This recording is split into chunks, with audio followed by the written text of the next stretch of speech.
This episode is sponsored by my friends at Magic Mind.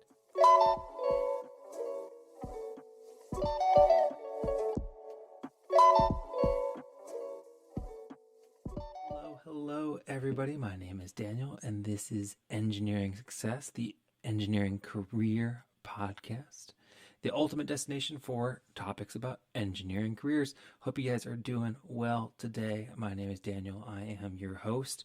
As you can see, I'm rocking my Dallas Mavericks jersey because it's the middle of playoff season, and as a person from the DFW Metroplex, I gotta rep the Mavs. The Stars are going on. Let's just forget about how the Rangers are doing right now. But I'm recording it today. It's Mother's Day, May 12th, and I'm recording this. And if you're watching live, then thank you so much for tapping in. And if you're not watching live and you're listening to recording, yes, I do go live for some episodes of the podcast. It's pretty random, but if you're subscribed to me on YouTube, then you'll get a notification when I go live. So make sure that if you're not subscribed to me yet on YouTube, that you subscribe and you get notifications when I go live on YouTube.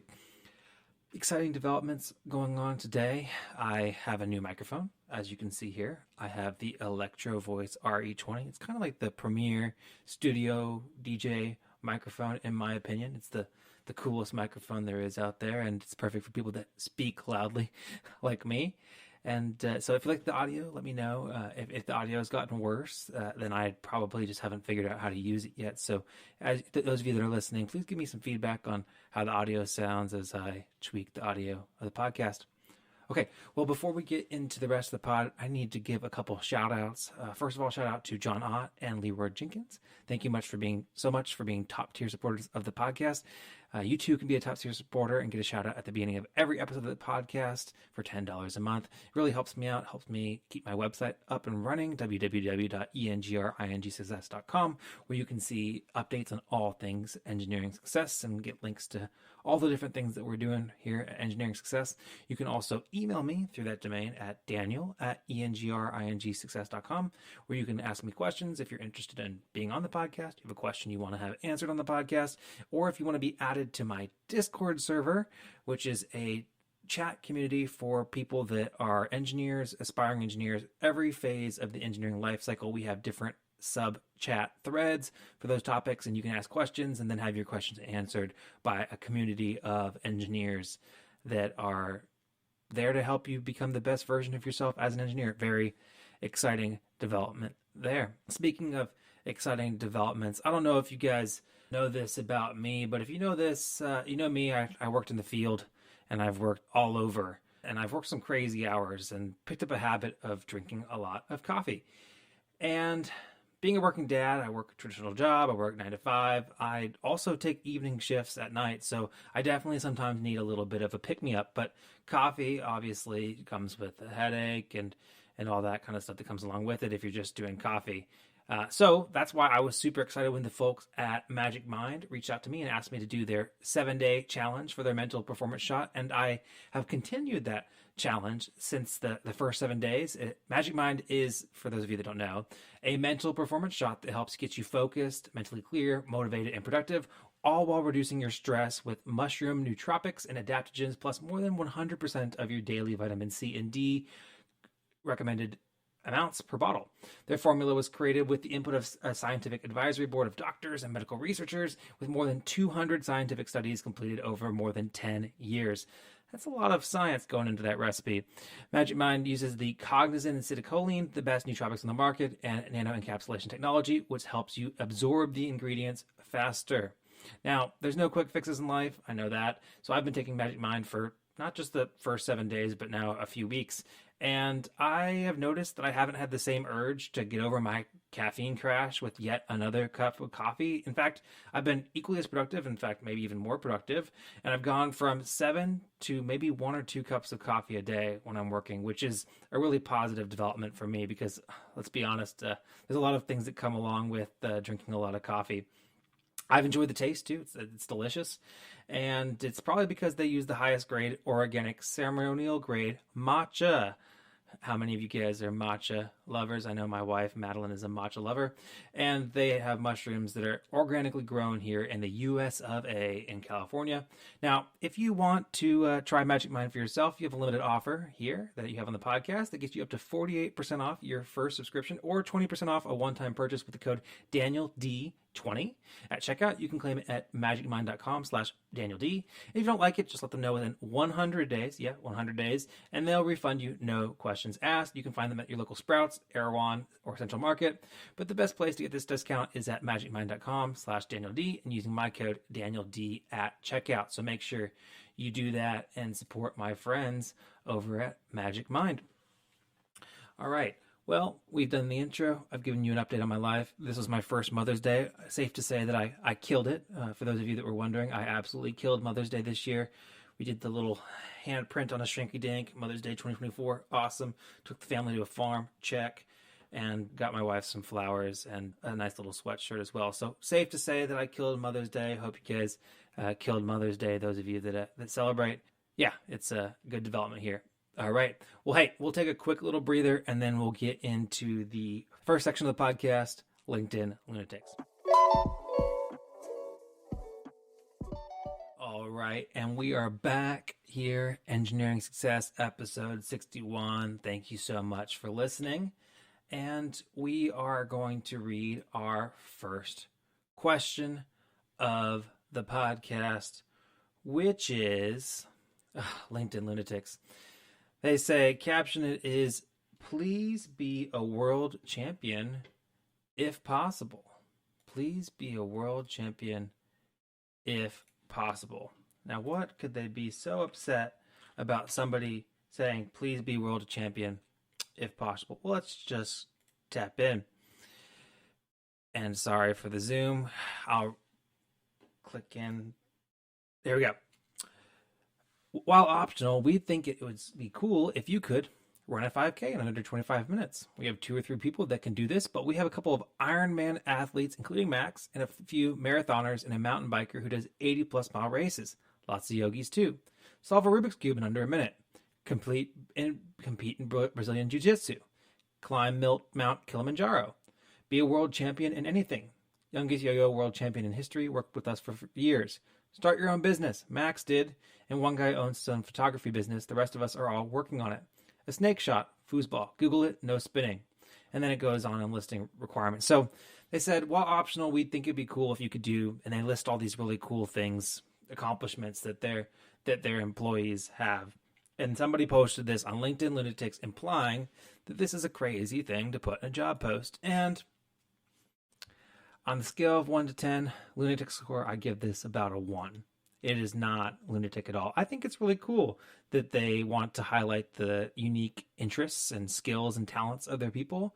And it just shows that it's a community, a working community where they care about your personal interests. And they want people to also pursue cool, fun things outside of work. And if that turns you off, then maybe you're not a good fit for their work environment there. So I would say not a lunatic post at all. That's pretty cool. It's a PR company. I see it looks like a PR, public relations account coordinator, so remote job, and they take interest in their people's hobbies. So maybe not a lunatic post, but hey, if you think it's a lunatic post, then maybe that's just not the work environment for you, and that's okay. But no, this week's LinkedIn Lunatic post is not a lunatic post. Well, look at me being positive. All right. Well, that was this week in LinkedIn Lunatics. Let's get into the interview question of the week. They go on to say, I make $30 an hour, around $65,000 annual, and I got an interview for a job that has a target base salary of $100,000 to $130,000 per year. When the salary range question comes up, how do I answer? As the title states, 29 male. Been hourly my entire professional career, and I found a job that I'd be perfect for, and the pay would be life-changing. How can I answer the preferred salary question? I'd love $130K, but I worry if I go for the max, it would take me out of the running for the role. And what if they ask me how much I make now? Thanks all. All right, so here's what I'd say. You'd love 130, and if you worry if you go for the max, it would take you out of the running for the role. What I'd say is hey, I noticed that the base salary range is $100,000 to $130,000 per year. And based on my experience and qualifications, I think that I would qualify to be near the top end of that range, and that would be an acceptable starting salary for me.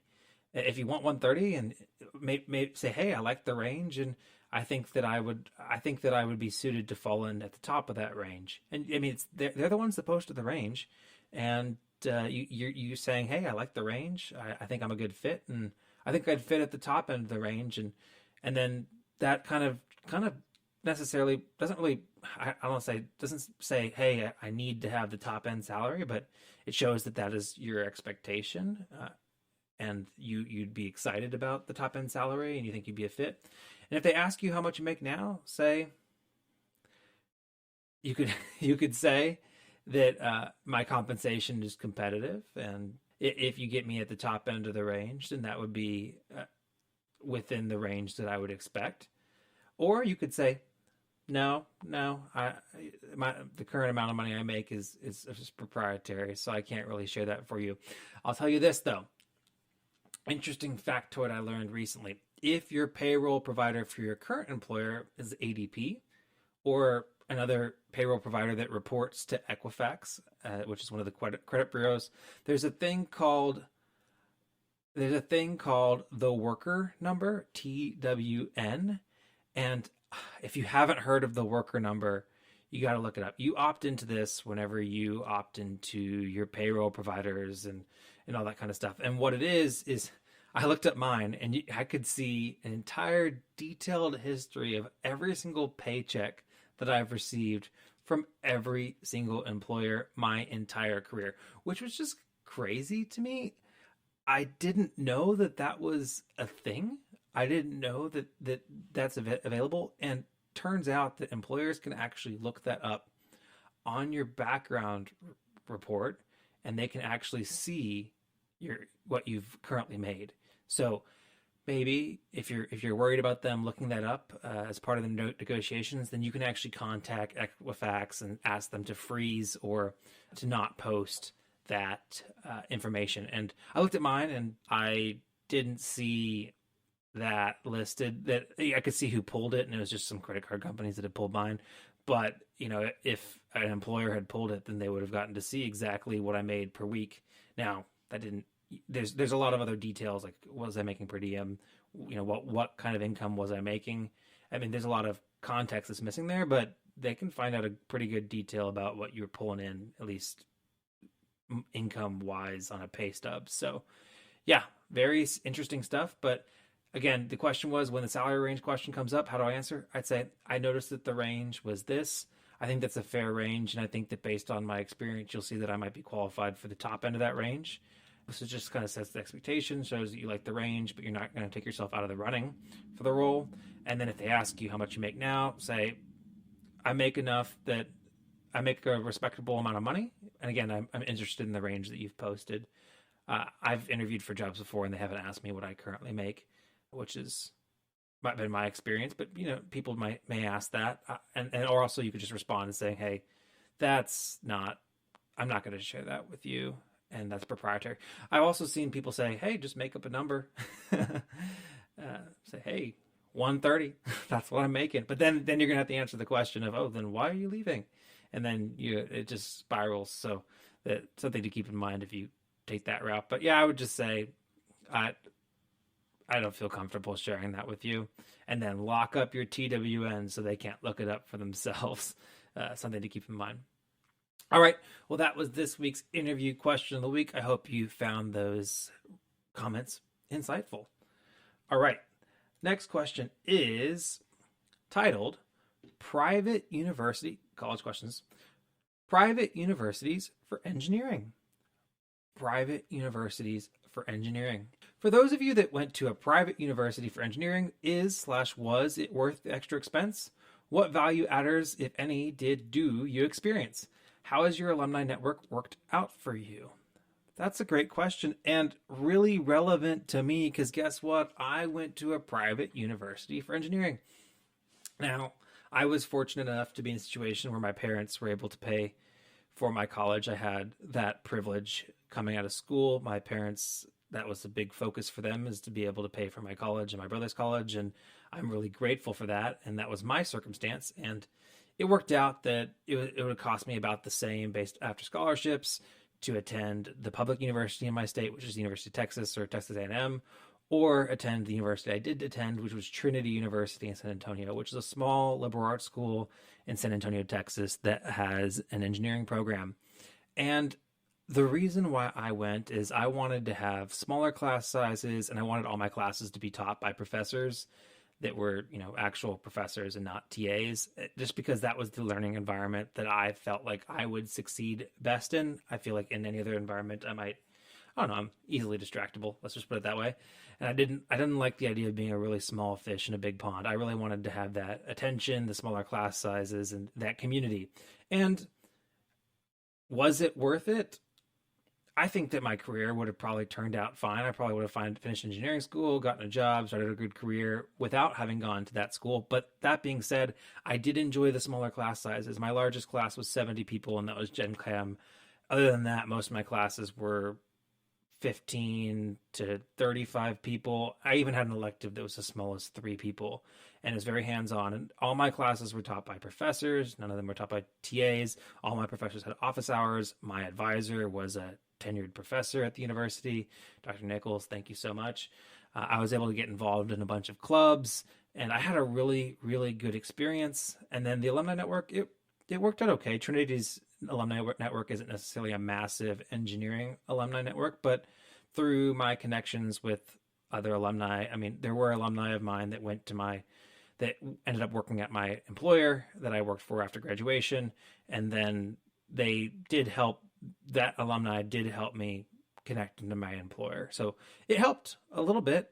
I'd say that the network that I had at my small little private school is definitely not as big as like the A&M network, where you just flash the Aggie ring and you quote unquote get a job. And it's not as big as, the UT alumni network. But it served me just about as well as I expected my alumni network to serve me. It's served me in the sense that there are people that are in my network that I know. None of them, I haven't used my alumni network to get a job. I haven't needed to.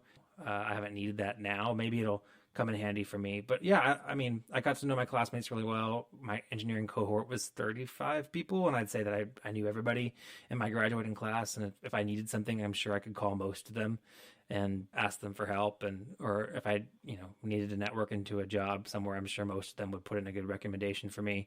And that is kind of nice that there's a network of 30 plus all the classes that were above and below me that I could reach out to and ask a question. I'll tell you, we did do these trips every year where we went and visited alumni in different cities, and some of my friends actually did get jobs through those alumni connections, and it was really nice and it worked well for them. But yeah, so was it worth it? For me, it was worth it because I needed that smaller class size and that community. I met my wife because of it, so it's definitely worth it.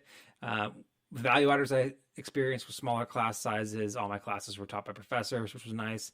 And my alumni network has worked out fine.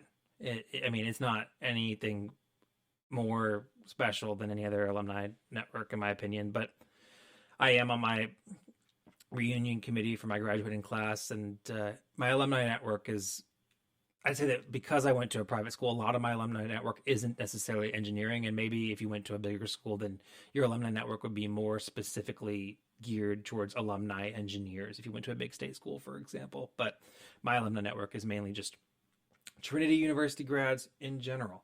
And that's okay. It's worked out okay for me.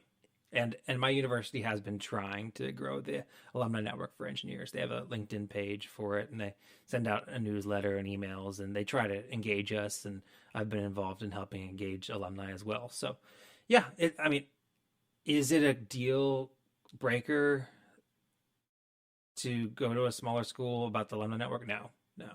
But yeah, no, I had a positive experience. It was worth it to me. It wasn't that much more money. I'd say that if money is an issue and you're trying to make this decision based on money alone, I'd say go to the public university, especially if you could see yourself learning okay in that environment and you like the resources and the facilities that your public university has, and it has a decent reputation, then just go public route if you're money conscious. But if money is not an option, or at least not the main deciding factor, and you could afford to go to private university and you feel like you'd enjoy the environment more, and that was the thing for me, as I felt like I would thrive more in the community of being at Trinity, and that was worth a lot to me.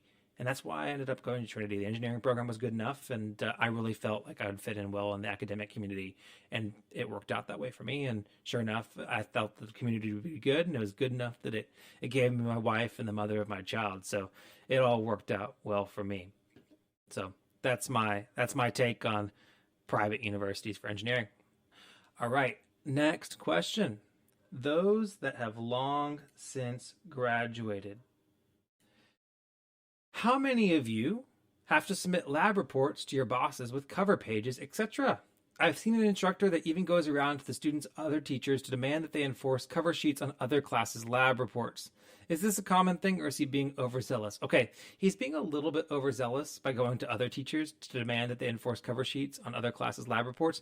But that being said, this guy is doing you a favor. Okay, no, we don't have to submit lab reports with our bosses for cover pages as like an internal thing. But yes, we do submit reports to our clients. I work in consulting, and we submit plans and documents, and all the documents follow a document management plan or procedure for that project, or it's just a company policy. And sure enough, yes, they do come with a cover sheet, and some of them get, based on the type of document, they get sealed or stamped in different ways.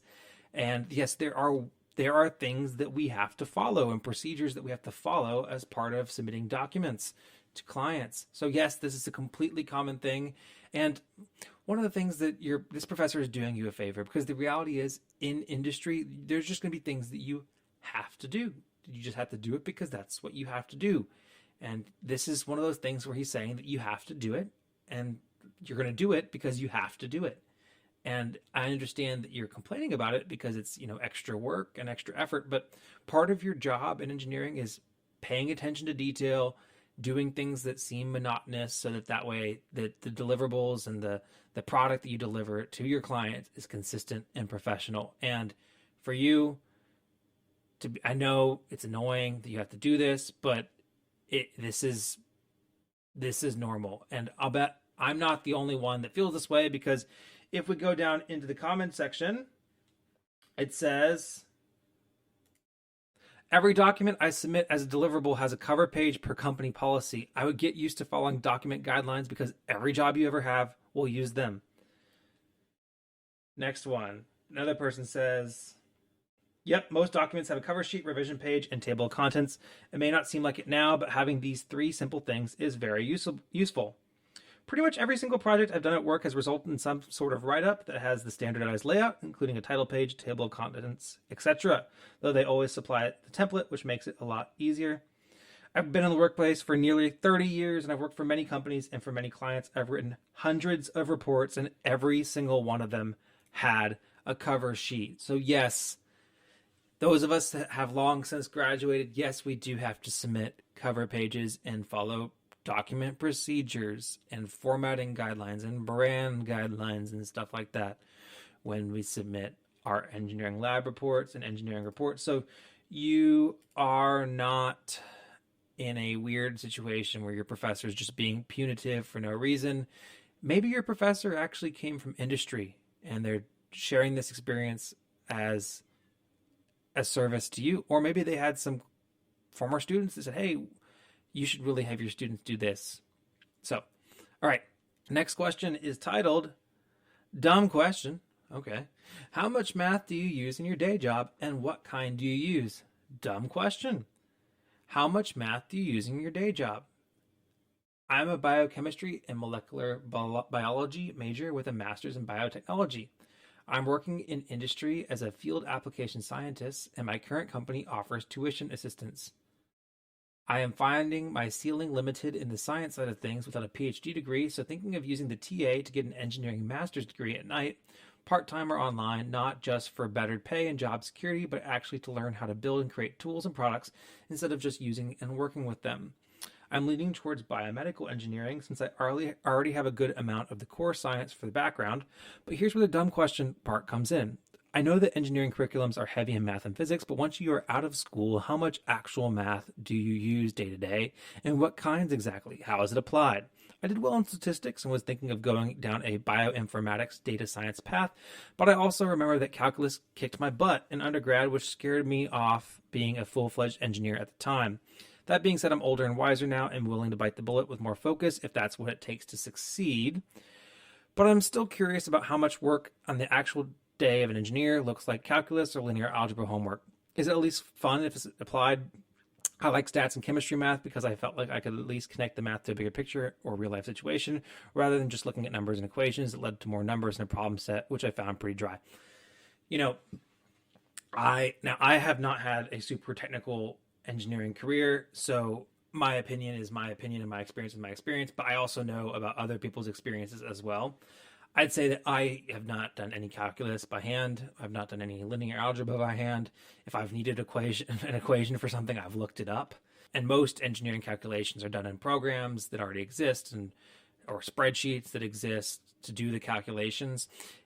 Having the knowledge and the math background helps you do your sanity check and say, okay, is my spreadsheet working correctly? Is my formula working correctly? Does this solution make sense? But as for doing the heavy math work, it's minimal. It's absolutely minimal. The math, this is from talking to engineers that work in my industry, it's pretty minimal, the amount of math that they do. Now, maybe some engineers have jobs where they do heavy math loads and they have to do hand calcs, but I don't know the engineers that do that.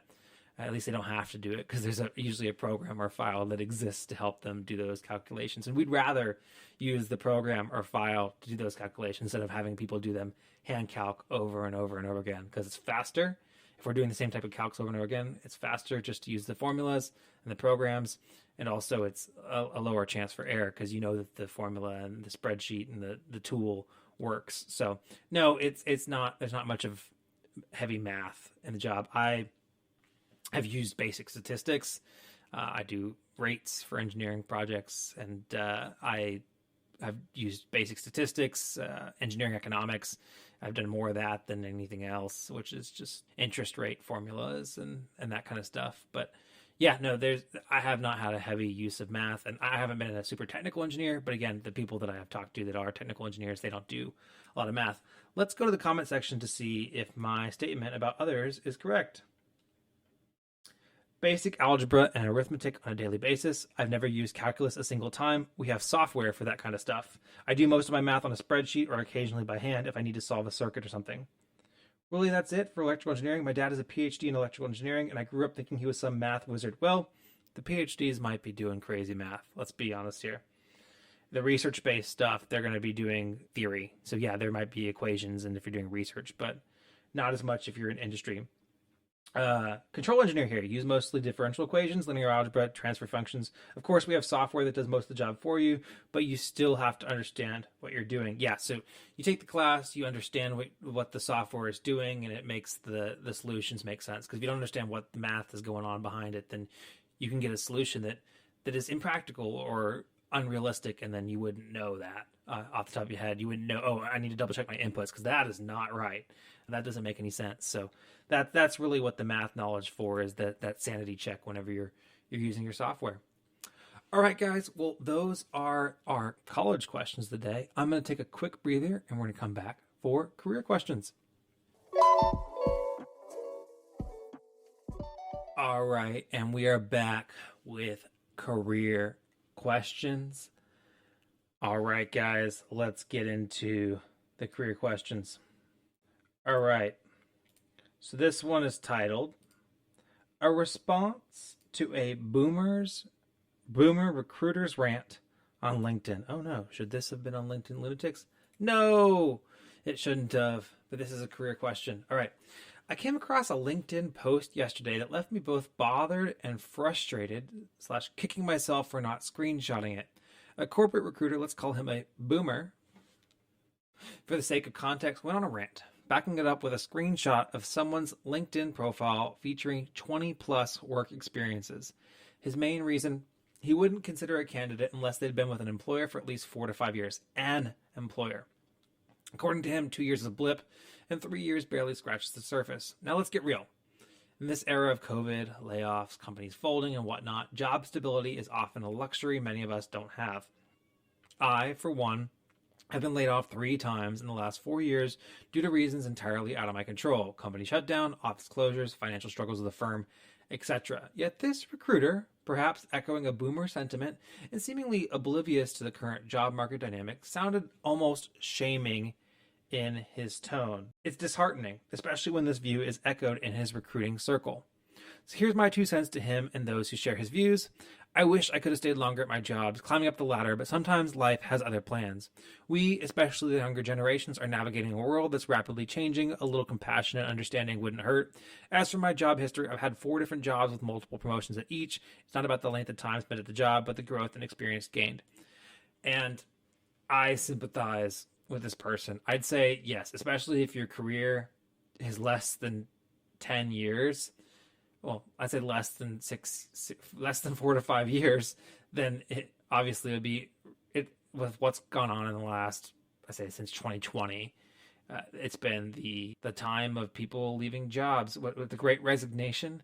The amount of the incentives for job hopping right now are just so great. I mean, it is hard for companies to find good talent, and whenever they find it, they're willing to pay up for it.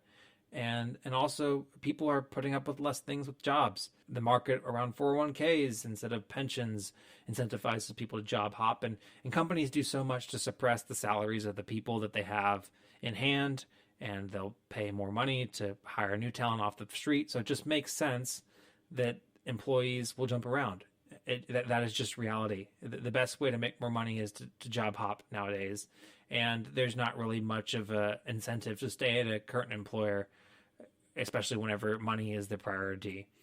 That being said, if you have a 20-year career and you never stayed anywhere for 4 or 5 years, that would be a little bit of a red flag to me. But yeah, if you're early in your career, it's unreasonable to expect somebody to have been at the same place for 4 or 5 years. I've been at Zachary for 5 years, so that's it's a long time. And I guess I've been at an employer for long enough to have met this recruiter's requirements to be a recruited employee. I'd say that 2 years is a blip and 3 years barely scratches the surface. I'd say that 6 months is a blip.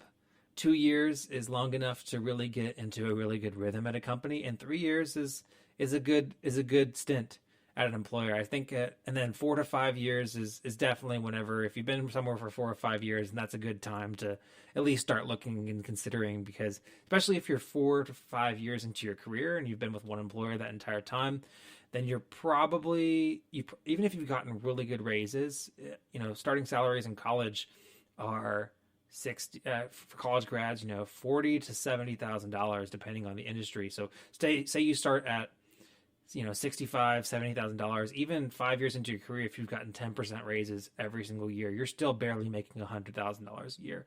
And you probably can jump somewhere to get at least a 30, 40, 50% bump from that if you've developed really good skills. So yeah, if you've been an employer for 3 years, that's whenever you've kind of gotten enough experience. I feel like it's a decent time to start looking. And if you've been there for 5 years, then you definitely should be at least heavily considering the value of potentially jumping to another employer. So yeah, this is a little bit of a, I guess, boomer sentiment, but my boomer father encourages me to look for new jobs and to know my worth, and to look at the market for what people with my years of experience are. So not every boomer has this mentality. There's some good boomers out there. Let's not label all the boomers negatively. But as for your job history, you've had 4 different jobs with multiple promotions to each. That's great.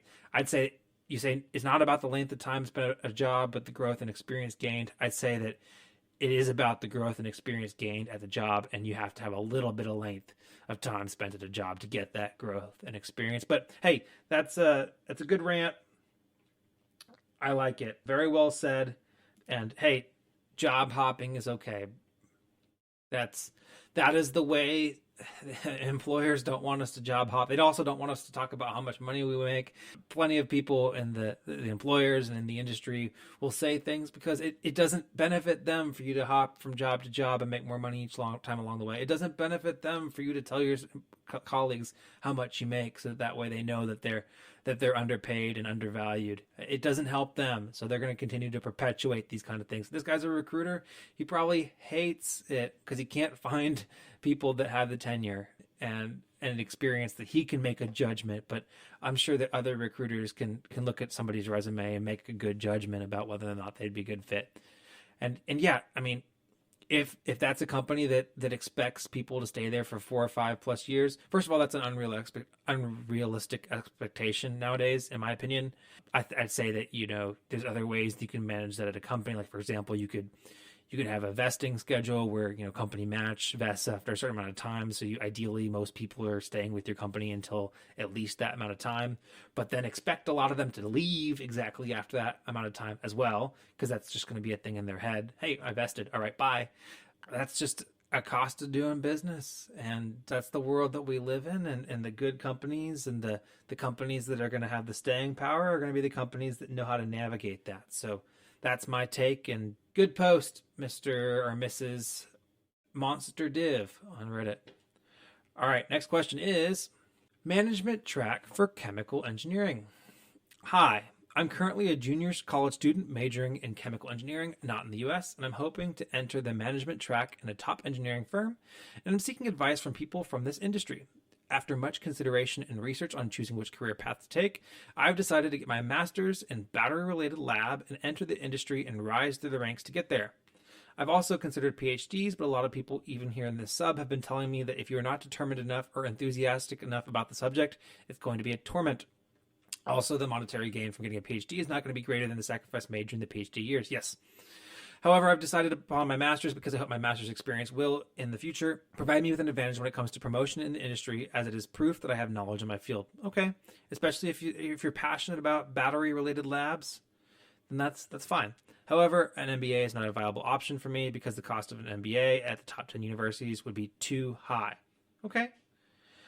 My ultimate goal in terms of my career is to reach a senior management position, example, executives, in a global firm, which I'm hoping to reach by the age of early 50s. These are great goals, and good that you're setting these goals. One of the reasons why I've decided on this path is, 1, I do not think I'm going to survive in academia. Okay, good to know about that yourself. 2, management in a chemical engineering field is something that I'm happy to be working for. And 3, I would want to make an above average salary. And 4, the fact that I'm trilingual, wow, look at you, would actually give me an advantage when working for the industry. So I'm hoping to get some advice on whether the path to reach management position is a reasonable path to undertake. If not, I'd be very happy to hear other ways to reach my goal. Any tips, suggestions, advice is very much appreciated. Thanks in advance. Okay, so I think you have some great goals, and it's great to set these goals and know that you're working towards these things really early, and then set intermediate goals to help yourself get there. I think that this is a great mentality to have, and to know this going ahead. I'd say the fact that you want to get them, you saying you want to get your master's because you hope it will help provide you proof that you have knowledge in your field. I'd say that you don't need a master's to demonstrate that you have knowledge in your field. Also, getting an academic master's does carve you into a specific niche.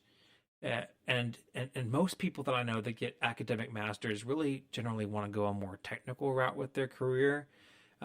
So I wouldn't necessarily get the master's for that reason, especially if you want to go to management. I mean, you can go like technical management, but you said you want to be an executive, and executives have broad experiences and broad knowledge. So I would argue instead, if you really want to go get the executive route, I would say, I would say start working as soon as possible. Get your foot in the door and get that work experience. Those 2+ years that you're going to spend getting your master's are just 2 more years that you're not working and building your business resume with your business acumen. Your business acumen is what gets you those roles as an executive. You have to have some technical knowledge, enough technical knowledge to know what you're talking about, but it's business acumen that you have whenever you're a executive. And many companies have rotational management programs specifically for the engineers to rotate them through a bunch of different roles within the company. And then they kind of get exposure to leadership in the company because they're in this rotational program. And then the rotational program theoretically follows you throughout your career with that company as they move you up strategically as you're growing. That's something that I would spend more time trying to focus on getting, is access to a rotational program and a leadership program, a program designed specifically to develop leaders within a company. That's the kind of program that I think would be more valuable to you than necessarily a technical master's. Uh, Again, you could get the technical master's, but I don't feel like you need to. And that's 2 years that you're not growing your career and you're not making money. And that's you want to make more money. You want to be an executive because you want to make more money, you and everybody else. But then start making money.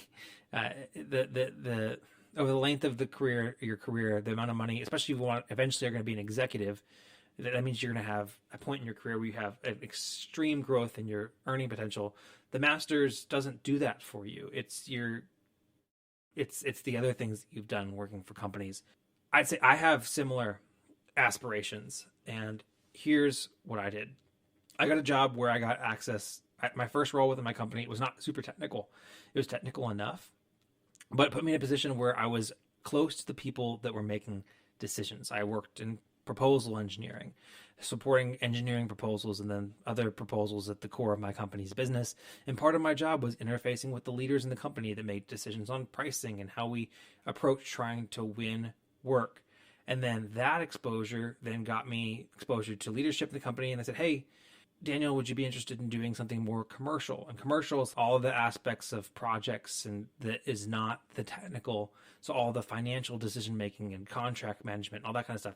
These are things that executives are making decisions all the time. So I moved into commercial management, and now I'm still in commercial management, trying to feel out what I want to do next. I probably want to go into project management to get an experience of how our projects run and have that demonstrated experience on my resume that shows people, yes, I know how these projects work and how to run a project. And then after that, I probably want to go somewhere into operations management, where I'm managing an office and managing profit and loss for a section of a business unit. And then that's how you get your path into executive leadership, is you get that more broad experience and that exposure to people that can be advocates for you in your career development. And then that's how you kind of get that faster growth into executive management. It's not carving yourself into a technical niche and then trying to get promotions up the technical ladder. So, I mean, this is my opinion. This is my view on the matter. So maybe let's consult the people of Reddit to see what they think about your goal and your pursuit of executive leadership. Make your goals known once per year. Yeah, you just got to be annoying about once you start working. Again, start working as soon as possible, and then be almost borderline annoying. These are my goals. I want to be an executive leader. Here's the goals that I have in the immediate time to help get me there. Manager, what do you think?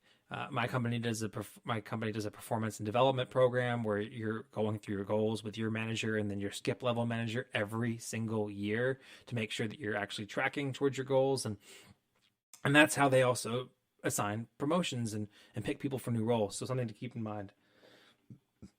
This person said is rotational programs. Yes, I said rotational programs. Yeah, rotational programs, 8 to 24 months at a plant or at a facility, and you could do all different types of things. Big companies have rotational programs. Another person asked you if the stress of upper management is actually worth it.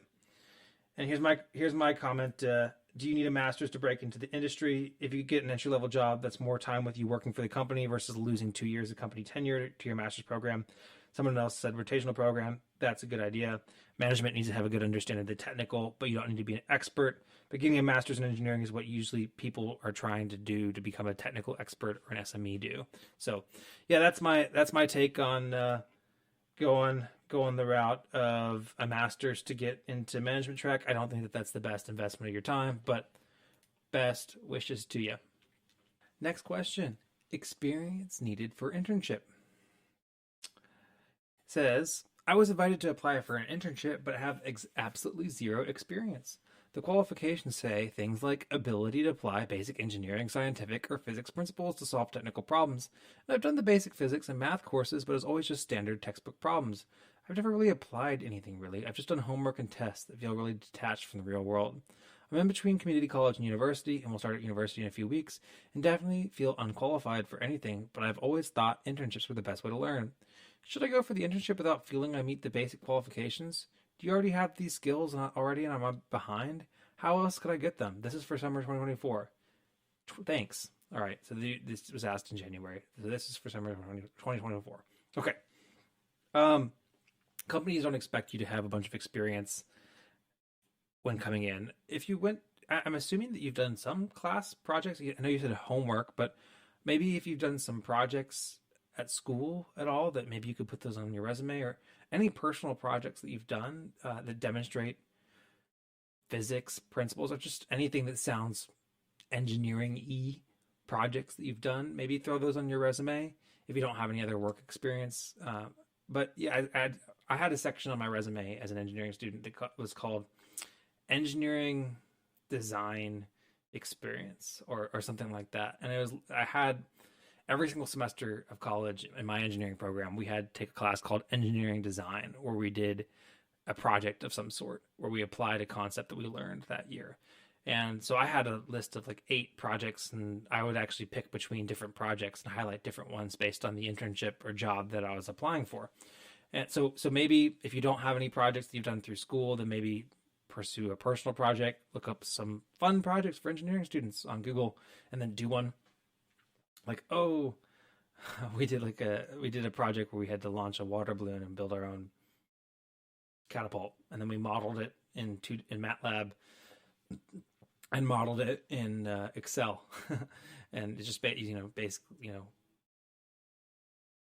what kind of equation, basic physics mechanics equations. And so yeah, there's little things that you can do that just put something on your resume. Should you go for the internship without feeling you meet the basic qualifications? I'd say yes. I mean, first of all, you probably do meet those basic qualifications. Maybe you're being a little bit hard on yourself.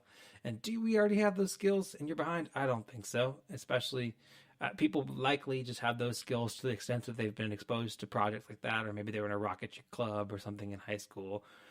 But no, you're not behind. And just go ahead and apply to the internships and think about that question.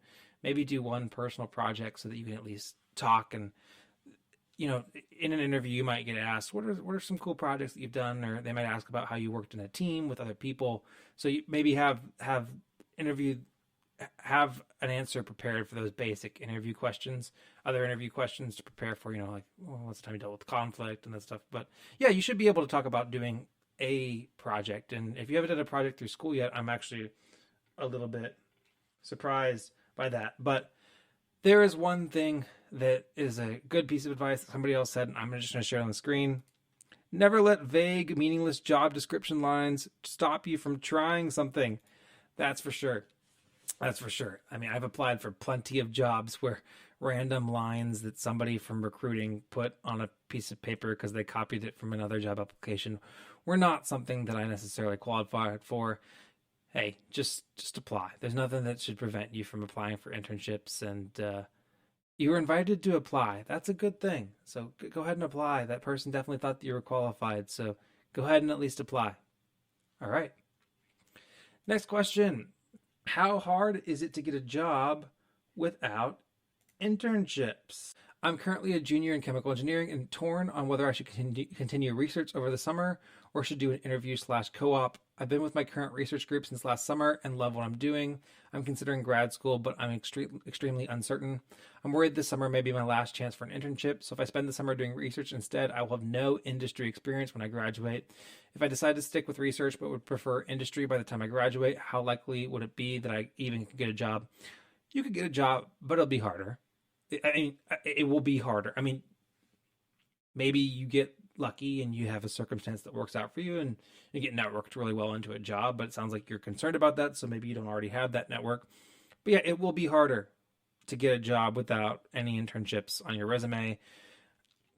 The company that I worked for fresh out of school, the guy who ran their intern program famously said, "I don't care about your research.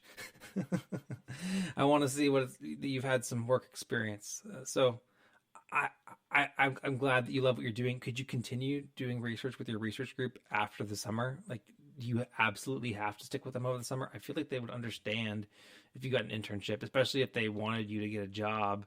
And you have the research on your resume, so that's good for grad school. If you want to go work in industry, then the other thing that an internship could do is it could also generate a job offer for you.